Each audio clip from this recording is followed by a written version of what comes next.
Hi, this is Steve Walton from Tropic Heating and PatioHeat.com. Today I'm going to take a look at this patio. So things that we want to just think about here is we have a solid wall on one side. We have essentially a solid wall in the back here, but these are going to be doors that open to the outside. We have an opening here and an opening on this side of the patio.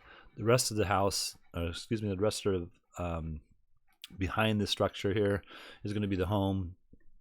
And that's where those doorways go to. As far as the dimensions, we have, we got a 15-foot opening here, 16 foot on this side. To the top over here, we have 8.1. To the bottom of this ledge here, we have 7 feet.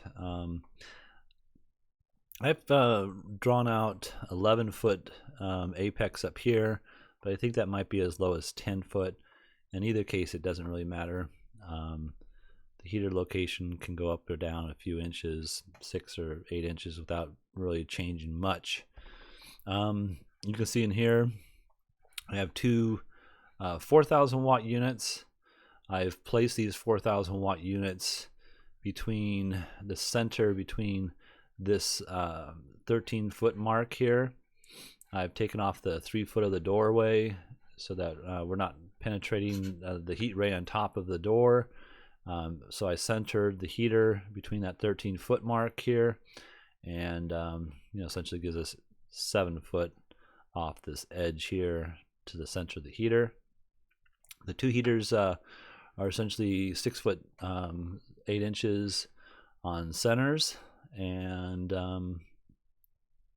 you could put them as far as 8 foot really on centers, and you'd still be fine. And see if there's anything else I wanted to talk about. The height of the heater would be this 9 foot 2 inches. Now I can't use a gas heater in here because I don't have a flow of exhaust very well.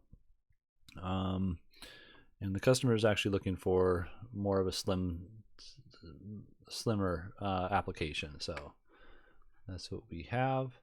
I'm going to turn off the dimensions, go ahead and put the rays on.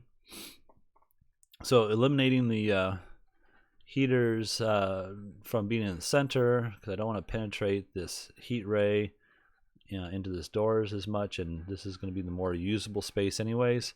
I really would like to have 4 heaters in here, to tell you the truth, but I can't place additional units. Let's just say if I move this over here, for instance, and you can see that I'm starting to penetrate the top of this door, and once I start doing that, create a fire hazard.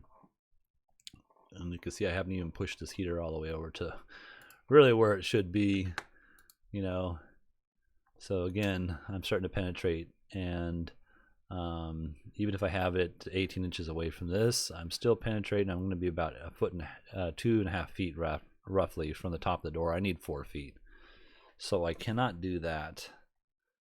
And let's just get rid of that real quick.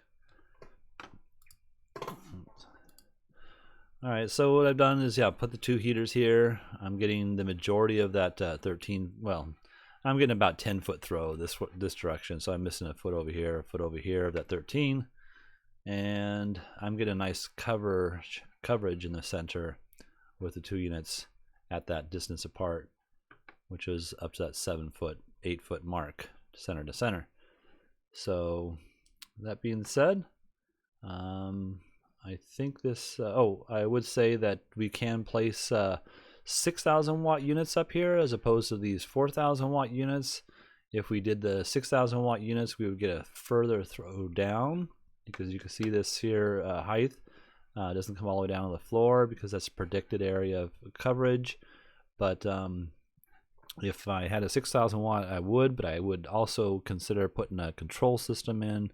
Most of the time, a 6,000 watt unit in this environment might be a little bit too hot, so I'd be a little concerned about the 6,000 without the control system.